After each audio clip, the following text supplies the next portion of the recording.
Dracula by Bram Stoker. Chapter 7. Cutting from the Daily Graph, 8 August, as pasted in Mina Murray's journal. From a correspondent. Whitby. One of the greatest and suddenest storms on record has just been experienced here, with results both strange and unique. The weather had been somewhat sultry, but not to any degree uncommon in the month of August. Saturday evening was as fine as was ever known, and the great body of holiday-makers laid out yesterday for visits to Mulgrave Woods, Robin Hood's Bay, Rigmill, Runswick, Staithes, and the various trips in the neighbourhood of Whitby. The steamers Emma and Scarborough made trips up and down the coast, and there was an unusual amount of tripping both to and from Whitby. The day was unusually fine till the afternoon, when some of the gossips who frequent the East Cliff churchyard, and from the commanding eminence watch the wide sweep of sea visible to the north and east, called attention to a sudden show of mare's tails high in the sky to the northwest. The wind was then blowing from the southwest in the mild degree which in barometrical language is ranked number 2, light breeze. The Coast Guard on duty at once made report, and one old fisherman who for more than half a century has kept watch on weather signs from the East Cliff foretold in an emphatic manner the coming of a sudden storm. The approach of sunset was so very beautiful, so grand in its masses of splendidly coloured clouds, that there was quite an assemblage on the walk along the cliff in the old churchyard to enjoy the beauty. Before the sun dipped below the black mass of Kettleness, standing boldly athwart the western sky, its downward way was marked by myriad clouds of every sunset colour, flame, purple, pink, green, violet, and all the tints of gold, with here and there masses not large, but of seemingly absolute blackness in all sorts of shapes, as well outlined as colossal silhouettes. The experience was not lost on the painters, and doubtless some of the sketches of the prelude to the great storm will grace the R.A. and R.I. walls in May next. More than one captain made up his mind then and there that his cobble, or his mule as they termed the different classes of boats, would remain in the harbour till the storm had passed. The wind fell away entirely during the evening, and at midnight there was a dead calm, a sultry heat, and that prevailing intensity which, on the approach of thunder, affects persons of a sensitive nature. There were but few lights in sight at sea, for even the coasting steamers, which usually hug the shore so closely, kept well to seaward, and but few fishing boats were in sight. The only sail noticeable was a foreign schooner with all sails set, which was seemingly going westwards. The foolhardiness or ignorance of her officers was a prolific theme for comment whilst she remained in sight, and efforts were made to signal her to reduce sail in the face of her danger. Before the night shut down, she was seen with sails idly flapping as she gently rolled on the undulating swell of the sea, as idle as a painted ship upon a painted ocean. Shortly before 10 o'clock, the stillness of the air grew quite oppressive, and the silence was so marked that the bleating of a sheep inland or the barking of a dog in the town was distinctly heard, and the band on the pier with its lively French air was like a discord in the great harmony of nature's silence. A little after midnight came a strange sound from over the sea, and high overhead the air began to carry a strange, faint, hollow booming. Then, without warning, the tempest broke, with a rapidity which at the time seemed incredible, and even afterwards is impossible to realize. The whole aspect of nature at once became convulsed. The waves rose in growing fury, each overtopping its fellow, till in a very few minutes the lately glassy sea was like a roaring and devouring monster. White-crested waves beat madly on the level sands, and rushed up the shelving cliffs. Others broke over the piers, and with their spume swept the lanthorns of the lighthouses, which rise from the end of either pier of Whitby harbour. The wind roared like thunder, and blew with such force that it was with difficulty that even strong men kept their feet, or clung with grim clasp to the iron stanchions. It was found necessary to clear the entire pier from the mass of onlookers, or else the fatalities of the night would have increased manifold. To add to the difficulties and dangers of the time, masses of sea fog came drifting inland. White, wet clouds which swept by in ghostly fashion, so dank and damp and cold that it needed but little effort of imagination to think that the spirits of those lost at sea were touching their living brethren with the clammy hands of death, and many a one shuddered as the wreaths of sea mist swept by. At times the mist cleared, and the sea for some distance could be seen in the glare of the lightning, which came thick and fast, followed by such peals of thunder that the whole sky overhead seemed trembling under the shock of the footsteps of the storm. Some of the scenes thus revealed were of immeasurable grandeur and of absorbing interest. The sea, running mountains high, threw skywards with each wave mighty masses of white foam which the tempest seemed to snatch at and whirl away into space. Here and there a fishing boat with a rag of sail, running madly for shelter before the blast, now and again the white wings of a storm-tossed seabird. On the summit of the east cliff the new searchlight was ready for experiment, but had not yet been tried. The officers in charge of it got it into working order, and in the pauses of on-rushing mist swept with it the surface of the sea. Once or twice its service was most effective, as when a fishing boat with gunwale under water rushed into the harbour, able by the guidance of the sheltering light to avoid the danger of dashing against the piers. As each boat achieved the safety of the port, there was a shout of joy from the mass of people on the shore, a shout which for a moment seemed to cleave the gale and was then swept away in its rush.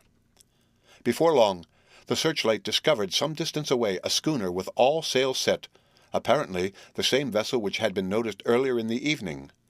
The wind had by this time backed to the east, and there was a shudder amongst the watchers on the cliff as they realized the terrible danger in which she now was. Between her and the port lay the great flat reef on which so many good ships have from time to time suffered, and with the wind blowing from its present quarter, it would be quite impossible that she should fetch the entrance of the harbour.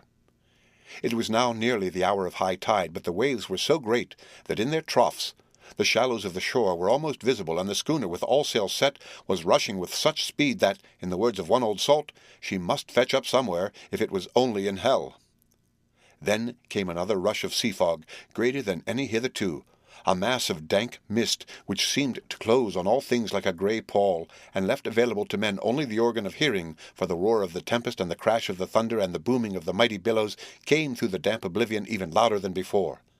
The rays of the searchlight were kept fixed on the harbour mouth across the east pier, where the shock was expected, and men waited breathless. The wind suddenly shifted to the northeast, and the remnant of the sea fog melted in the blast. And then, mirabile dictu, between the piers, leaping from wave to wave as it rushed at headlong speed, swept the strange schooner before the blast, with all sail set, and gained the safety of the harbour.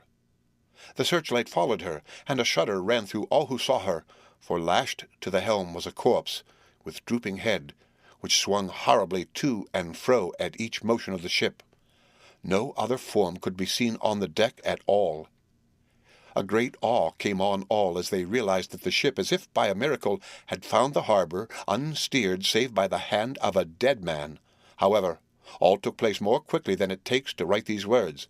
The schooner paused not, but rushing across the harbour, pitched herself on that accumulation of sand and gravel, washed by many tides and many storms, into the southeast corner of the pier jutting under the east cliff, known locally as Tate Hill Pier. There was, of course, a considerable concussion as the vessel drove up on the sand heap. Every spar, rope, and stay was strained, and some of the top-hammer came crashing down. But strangest of all, the very instant the shore was touched, an immense dog sprang up on deck from below as if shot up by the concussion, and running forward, jumped from the bow on the sand. Making straight for the steep cliff where the churchyard hangs over the laneway to the east pier so steeply that some of the flat tombstones, thrusteens or throughstones as they call them in Whitby vernacular, actually project over where the sustaining cliff has fallen away. It disappeared in the darkness, which seemed intensified just beyond the focus of the searchlight.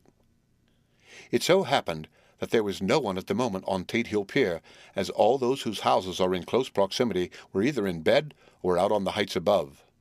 Thus, the Coast Guard on duty on the eastern side of the harbour, who at once ran down to the little pier, was the first to climb aboard. The men working the searchlight, after scouring the entrance of the harbour without seeing anything, then turned the light on the derelict and kept it there. The Coast Guard ran aft, and when he came beside the wheel, bent over to examine it, and recoiled at once as though under some sudden emotion. This seemed to pique general curiosity, and quite a number of people began to run. It is a good way round from the west cliff by the drawbridge to Tate Hill Pier, but your correspondent is a fairly good runner, and came well ahead of the crowd. When I arrived, however, I found already assembled on the pier a crowd whom the Coast Guard and police refused to allow to come on board. By the courtesy of the chief boatman, I was, as your correspondent, permitted to climb on deck, and was one of a small group who saw the dead seaman whilst actually lashed to the wheel. It was no wonder that the Coast Guard was surprised, or even awed, for not often can such a sight have been seen. The man was simply fastened by his hands, tied one over the other to a spoke of the wheel. Between the inner hand and the wood was a crucifix, the set of beads on which it was fastened being around both wrists and wheel, and all kept fast by the binding cords. The poor fellow may have been seated at one time, but the flapping and buffeting of the sails had worked through the rudder of the wheel and had dragged him to and fro so that the cords with which he was tied had cut the flesh to the bone. Accurate note was made of the state of things, and a doctor, Surgeon J. M. Caffin, of 33 East Elliot Place, who came immediately after me, declared after making examination that the man must have been dead for quite 2 days. In his pocket was a bottle, carefully corked, empty save for a little roll of paper which proved to be the addendum to the log. The Coast Guard said the man must have tied up his own hands, fastening the knots with his teeth. The fact that a Coast Guard was the first on board may save some complications later on in the Admiralty Court, for Coast Guards cannot claim the salvage which is the right of the first civilian entering on a derelict. Already, however, the legal tongues are wagging, and one young law student is loudly asserting that the rights of the owner are already completely sacrificed, his property being held in contravention of the statutes of Mortmain, since the tiller, as emblemship, if not proof of delegated possession, is held in a dead hand. It is needless to say that the dead steersman has been reverently removed from the place where he held his honourable watch and ward till death, a steadfastness as noble as that of the young Casabianca, and placed in the mortuary to await inquest. Already the sudden storm is passing, and its fierceness is abating. Crowds are scattering backward, and the sky is beginning to redden over the Yorkshire wolds. I shall send in time for your next issue further details of the derelict ship which found her way so miraculously into harbour in the storm. 9 August.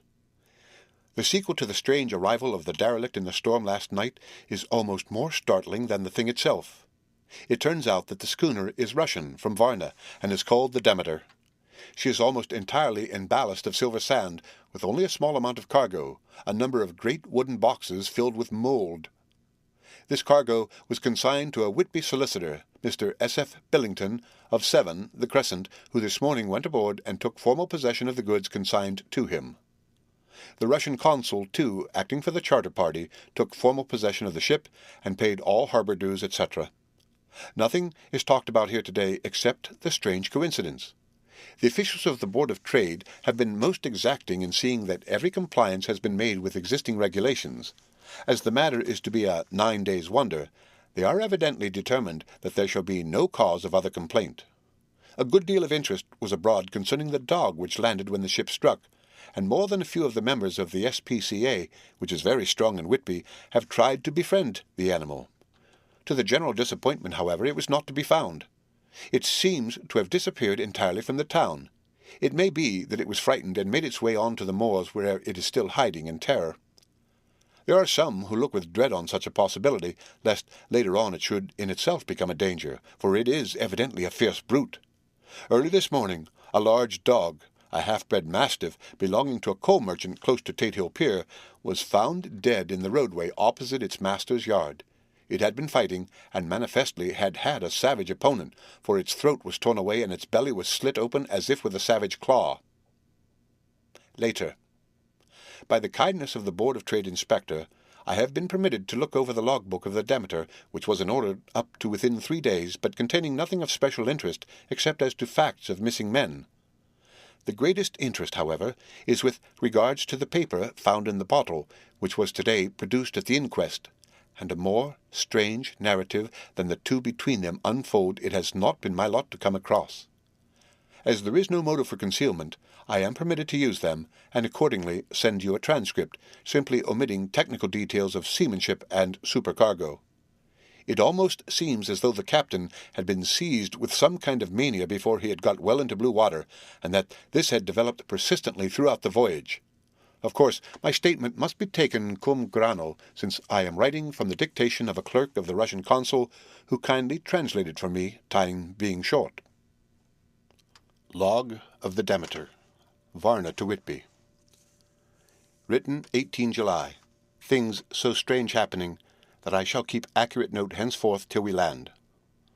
On 6 July we finished taking in cargo, silver sand and boxes of earth. At noon set sail. East wind fresh. Crew, 5 hands, 2 mates, cook, and myself, captain. On 11 July at dawn entered Bosphorus, boarded by Turkish customs officers, bakshish, all correct, underway at 4 p.m. On 12 July, through Dardanelles, more customs officers and flagboat of guarding squadron, bakshish again. Work of officers thorough but quick. Want us off soon. At dark, passed into archipelago. On 13 July, passed Cape Matapan. Crew dissatisfied about something. Seemed scared, but would not speak out. On 14 July, was somewhat anxious about crew. Men all steady fellows who sailed with me before. Mate could not make out what was wrong. They only told him there was something, and crossed themselves.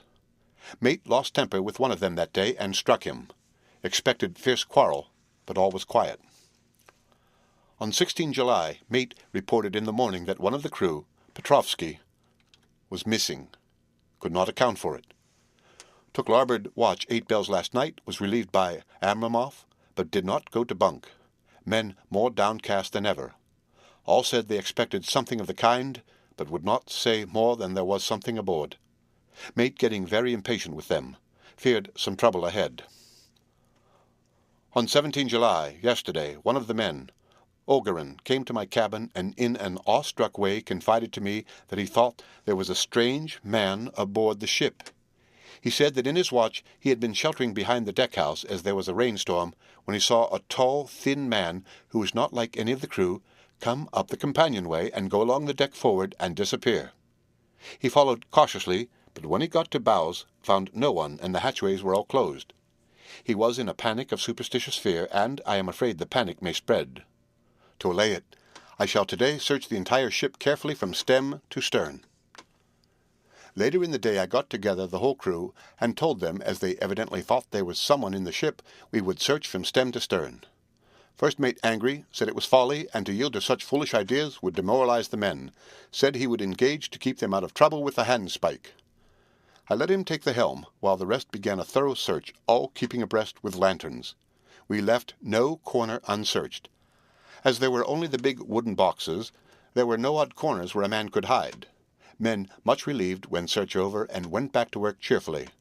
First mate scowled, but said nothing. 22 July. Rough weather last 3 days, and all hands busy with sails, no time to be frightened. Men seemed to have forgotten their dread. Mate cheerful again, and all on good terms. Praised men for work in bad weather. Past Gibraltar and out through straits, all well. 24 July. There seems some doom over this ship. Already a hand to short and entering the Bay of Biscay with wild weather ahead, and yet, last night, another man lost, disappeared. Like the first, he came off his watch and was not seen again. Men, all in a panic of fear, sent a round robin asking to have double watch as they fear to be alone. Mate angry, fear there will be some trouble as either he or the men will do some violence. 28 July. 4 days in hell, knocking about in a sort of maelstrom, and the wind a tempest. No sleep for anyone, men all worn out. Hardly know how to set a watch since no one fit to go on. Second mate volunteered to steer and watch, and let men snatch a few hours' sleep. Wind abating, seas still terrific, but feel them less as ship is steadier. 29 July. Another tragedy. Had single watch tonight as crew too tired to double. When morning watch came on deck, could find no one except steersman. Raised outcry, and all came on deck. Thorough search, but no one found. Are now without second mate and crew in a panic. Mate and I agreed to go armed henceforth and wait for any sign of cause. 30 July. Last night. Rejoice we are at nearing England. Weather fine. All sails set. Retired, worn out, slept soundly, awakened by mate telling me that both man of watch and steersman missing. Only self and mate and 2 hands left to work ship. 1 August. 2 days of fog and not a sail sighted. Had hoped, when in the English Channel, to be able to signal for help, or to get in somewhere. Not having power to work sails, have to run before wind. Dare not lower, as could not raise them again. We seem to be drifting to some terrible doom. Mate, now more demoralized than either of men. His stronger nature seems to have worked inwardly against himself. Men are beyond fear. working stolidly and patiently with minds made up to worst. They are Russian, he Romanian. 2 August, midnight. Woke up from few minutes' sleep by hearing a cry, seemingly outside my port. Could see nothing in fog. Rushed on deck and ran against mate. Tells me he heard cry and ran, but no sign of man on watch. One more gone. Lord help us. Mate says we must be past Straits of Dover, as in a moment of fog lifting he saw North Foreland just as he heard the man cry out.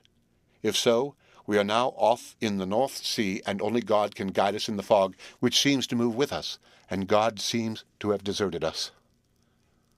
3 August. At midnight I went to relieve the man at the wheel, and when I got to it found no one there. The wind was steady, and as we ran before it there was no yawing. I dared not leave it, so shouted for the mate. After a few seconds he rushed up on deck in his flannels. He looked wild-eyed and haggard, and I greatly fear his reason has given way. He came close to me and whispered hoarsely with his mouth to my ear, as though fearing the very air might hear. "It is here. I know it now. On the watch last night I saw it, like a man, tall and thin and ghastly pale. It was in the bows and looking out. I crept behind it and gave it my knife, but the knife went through it, empty as the air." And as he spoke, he took the knife and drove it savagely into space. Then he went on. "But it is here, and I'll find it. It is in the hold, perhaps in one of those boxes. I'll unscrew them one by one and see. You work the helm." And with a warning look and his finger on his lip, he went below. There was springing up a choppy wind, and I could not leave the helm. I saw him come out on deck again with a tool chest and lantern, and go down the forward hatchway. He is mad, stark, raving mad, and it's no use my trying to stop him. He can't hurt those big boxes. They are invoiced as clay, and to pull them about is as harmless a thing as he can do. So here I stay and mind the helm and write these notes. I can only trust in God and wait till the fog clears. Then, if I can't steer to any harbour with the wind that is, I shall cut down sails and lie by and signal for help. It is nearly all over now. Just as I was beginning to hope that the mate would come out calmer, for I heard him knocking away at something in the hold, and work is good for him, there came up the hatchway a sudden, startled scream which made my blood run cold, and up on the deck he came as if shot from a gun, a raging madman, with his eyes rolling and his face convulsed with fear. "Save me! Save me!" he cried, and then looked round on the blanket of fog. His horror turned to despair, and in a steady voice he said, "You had better come too, Captain, before it is too late. He is there. I know the secret now. The sea will save me from him, and it is all that I have left." Before I could say a word or move forward to seize him, he sprang on the bulwark and deliberately threw himself into the sea. I suppose I know the secret too now. It was this madman who had got rid of the men one by one, and now he has followed them himself. God help me! How am I to account for all these horrors when I get to port? When I get to port, will that ever be? 4 August. Still fog, which the sunrise cannot pierce.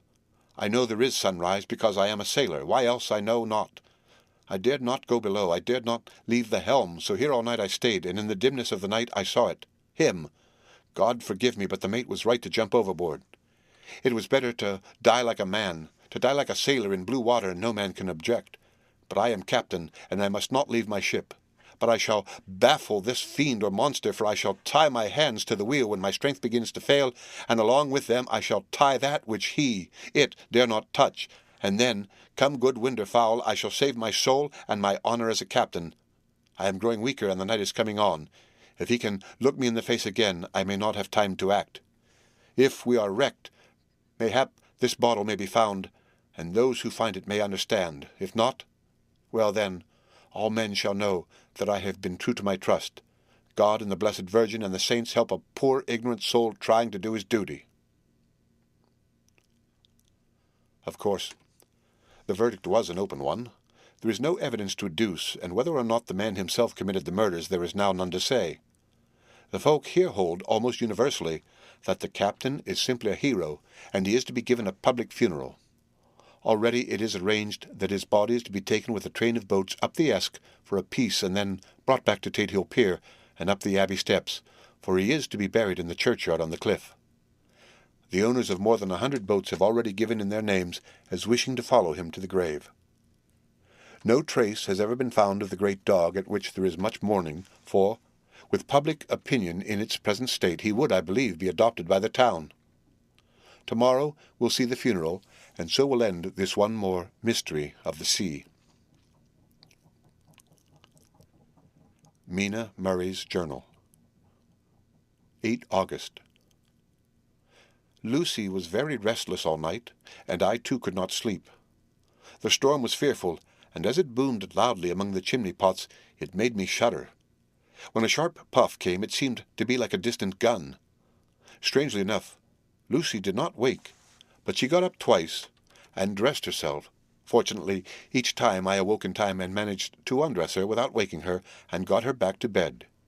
It is a very strange thing, this sleepwalking, for as soon as her will is thwarted in any physical way, her intention, if there be any, disappears, and she yields herself almost exactly to the routine of her life. Early in the morning we both got up and went down to the harbour to see if anything had happened in the night. There were very few people about, and though the sun was bright, and the air clear and fresh, the big, grim-looking waves that seemed dark themselves because the foam that topped them was like a snow forced themselves in through the mouth of the harbour like a bullying man going through a crowd. Somehow I felt glad that Jonathan was not on the sea last night, but on land. But oh, is he on land or sea? Where is he? And how? I am getting fearfully anxious about him. If I only knew what to do, and could do anything. 10 August. The funeral of the poor sea captain today was most touching. Every boat in the harbour seemed to be there, and the coffin was carried by captains all the way from Tate Hill Pier up to the churchyard. Lucy came with me, and we went early to our old seat whilst the cortege of boats went up the river to the viaduct and came down again. We had a lovely view, and saw the procession nearly all the way. The poor fellow was laid to rest near our seat, so that we stood on it when the time came and saw everything. Poor Lucy seemed much upset. She was restless and uneasy all the time, and I cannot but think that her dreaming at night is telling on her. She is quite odd in one thing. She will not admit to me that there is any cause for restlessness, or if there be, she does not understand it herself. There is an additional cause in that poor Mr. Swales was found dead this morning on our seat, his neck being broken. He had evidently, as the doctor said, fallen back in the seat in some sort of fright, for there was a look of fear and horror on his face that the men said made them shudder. Poor dear old man! Lucy is so sweet and sensitive that she feels influences more acutely than other people do. Just now she was quite upset by a little thing which I did not much heed, although I am myself very fond of animals. One of the men who came up here often to look for the boats was followed by his dog. The dog is always with him. They are both quiet persons, and I never saw the man angry nor heard the dog bark. During the service the dog would not come to its master, who was on the seat with us, but kept a few yards off, barking and howling. Its master spoke to it gently, and then harshly, and then angrily, but it would neither come nor cease to make a noise. It was in a fury, with its eyes savage, and all its hair bristling out like a cat's tail when puss is on the war-path. Finally the man too got angry, and jumped down and kicked the dog, and then took it by the scruff of the neck, and half dragged and half threw it on the tombstone on which the seat is fixed. The moment it touched the stone, the poor thing began to tremble.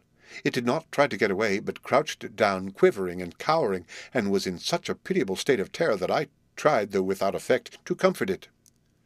Lucy was full of pity too, but she did not attempt to touch the dog, but looked at it in an agonized sort of way. I greatly fear that she is of too supersensitive a nature to go through the world without trouble. She will be dreaming of this tonight, I am sure. The whole agglomeration of things, the ship steered into port by a dead man, his attitude tied to the wheel with a crucifix and beads, the touching funeral, the dog now furious and now in terror, will all afford material for her dreams. I think it will be best for her to go to bed tired out physically, so I shall take her for a long walk by the cliffs to Robin Hood's Bay and back. She ought not to have much inclination for sleepwalking then. The end of Chapter 7. Read by Rick Kisner, for Lit to Go on the web at fcit.usf.edu.